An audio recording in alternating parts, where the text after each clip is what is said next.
సౌత్లో తెలంగాణే top priority. Bengal తర్వాత ఇక నైజాం గడ్డ మీద కాషాయ జెండా ఎగరేయడమే ప్రధాన ఎజెండా. పదవి ఏదైనా, ఏ నేత టూర్ అయినా తెలంగాణకే ఎక్కువ ప్రయారిటీ. కానీ లేటెస్ట్గా బీజేపీ జాతీయ కార్యవర్గంలో తెలంగాణ నుంచి ఒక్కరికి కూడా ఛాన్స్ ఇవ్వకపోవడం చర్చకు దారితీస్తోంది. పైగా ఇప్పటివరకు నేషనల్ ఎగ్జిక్యూటివ్ కమిటీలో ఉన్న ముగ్గురు తెలంగాణ నేతలకు ఉద్వాసన పలకటం హాట్ టాపిక్ అవుతోంది. ఆపరేషన్ తెలంగాణ బీజేపీ గేమ్ ఇప్పుడే స్టార్ట్ అయిందా? జాతీయ కార్యవర్గంలో రాష్ట్ర నేతలకు పదవులు ఇవ్వనిది అందుకేనా? స్టేట్ బీజేపీ ఎంపీల్లో కేబినెట్ హోప్స్ పెరిగిపోతున్నాయా?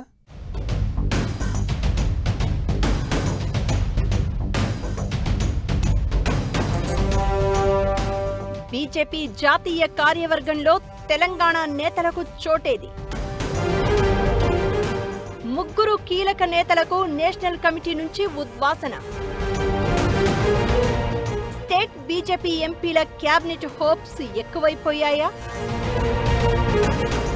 తెలంగాణకు అదనంగా మరో క్యాబినెట్ బెర్త్ దక్కనుందా? త్వరలో సెంట్రల్ క్యాబినెట్ షఫ్లింగ్. మోదీ టీంలో తెలంగాణ నుంచి ఎర్త్ ఎవరికి, బెర్త్ ఎవరికి? ఎలక్షన్ టీంలో ఉండేదెవరు? ఇన్నాళ్లు హాట్ టాపిక్ గా నడిచిన ఈ చర్చకు కాస్త బ్రేక్ పడింది. ఇప్పట్లో కేంద్ర మంత్రివర్గ విస్తరణ ఉండబోదన్న సంకేతాలు వచ్చాయి. ఇంతలోనే జాతీయ కార్యవర్గాన్ని ప్రకటించింది బీజేపీ అధిష్టానం. బీజేపీ నేషనల్ టీంలో తెలంగాణ నుంచి ఒక్కరికి కూడా అవకాశం కల్పించలేదు. మొన్నటి వరకు బీజేపీ జాతీయ ప్రధాన కార్యదర్శిగా బండి సంజయ్, జాతీయ ఉపాధ్యక్షురాలిగా డీకే అరుణ, బీజేపీ ఓబీసీ మోర్చా జాతీయ అధ్యక్షుడిగా లక్ష్మణ్ కొనసాగారు. కొత్త టీంలో ఈ ముగ్గురికి చోటు దక్కకపోవడం రకరకాల చర్చకు దారితీస్తోంది. తెలంగాణలో పార్టీని మరింత విస్తరించడమే లక్ష్యమని, వచ్చే ఎన్నికల్లో అధికారంలోకి రావడమే టార్గెట్ అంటున్న బీజేపీ జాతీయ స్థాయి పదవుల్లో రాష్ట్రానికి ప్రాతినిధ్యం కల్పించకపోవడం రాజకీయ వర్గాల్లో డిస్కషన్ పాయింట్ అవుతోంది.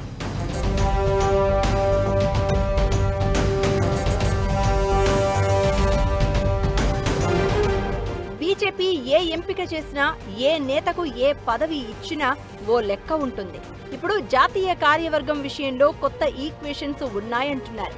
ముఖ్యంగా యూపీ ఎన్నికలను దృష్టిలో పెట్టుకుని జాతీయ కార్యవర్గంలో నేతలకు చోటు కల్పించారన్న టాక్ వినిపిస్తోంది. అయితే తెలంగాణ నుంచి ఒక్కరంటే ఒక్కరికి ఛాన్స్ ఇవ్వకపోవడానికి రీజన్స్ చాలా ఉన్నాయంటున్నారు. కీలక పదవులు కట్టబెట్టిన రాష్ట్రంలో పార్టీ బలోపేతం కోసం నేతలు రోడ్ మ్యాప్ రెడీ చేయకపోవడంపై బీజేపీ జాతీయ పార్టీ నేతలు అసంతృప్తిగా ఉన్నట్లు గుసగుసలు వినిపిస్తున్నాయి. అందుకే తెలంగాణ నేతలకు చోటు కల్పించలేదు అంటున్నారు. మరో చర్చ కూడా జరుగుతోంది. తెలంగాణకు కేంద్ర మంత్రివర్గంలో ప్రాధాన్యత కల్పిస్తారని అంటున్నారు. లేటెస్ట్ నియామకాలు చూస్తే తెలంగాణకు అదనంగా మరో బెర్త్ దక్కే అవకాశం ఉందని చెప్తున్నారు. అందుకు ఎగ్జాంపుల్స్ కూడా చెప్తున్నారు. డీకే అరుణ పేరు క్యాబినెట్ రేసులో బలంగా వినిపించింది. ఆమెను ఇప్పుడు జాతీయ ఉపాధ్యక్ష పదవి నుంచి తప్పించి ఆ పోస్టును పురంధేశ్వరికి అప్పగించారు. అంటే క్యాబినెట్ ఎక్స్పాన్షన్ జరిగితే ఏపీ నుంచి కొత్తగా ఎవరికీ అవకాశం దక్కదన్న ఇండికేషన్ జాతీయ నాయకత్వం ఇచ్చింది అంటున్నారు. కేంద్ర మంత్రివర్గ విస్తరణలో తెలంగాణకు ప్రయారిటీ ఇచ్చేందుకే జాతీయ కార్యవర్గంలో చోటు కల్పించలేదని చెప్తున్నారు. ఉమెన్ కోటాలో డీకే అరుణకు మంత్రివర్గంలో చోటు దక్కడం ఖాయమని అంటున్నారు. ఇక బీజేపీ జాతీయ ప్రధాన కార్యదర్శిగా ఉన్న బండి సంజయ్కి తిరిగి పోస్ట్ కంటిన్యూ చేయలేదు. ఆయనకు మళ్లీ రాష్ట్ర పార్టీ పగ్గాలు అప్పగించే ఆలోచనలో పార్టీ ఉన్నట్లు కొన్నాళ్లుగా ప్రచారం జరుగుతోంది. అదే జరిగితే బండి సంజయ్ స్థానంలో ఈటెల రాజేందర్ లేకపోతే ధర్మపురి అరవింద్ను మోదీ టీంలోకి తీసుకుంటారన్న ఊహాగానాలు వినిపిస్తున్నాయి.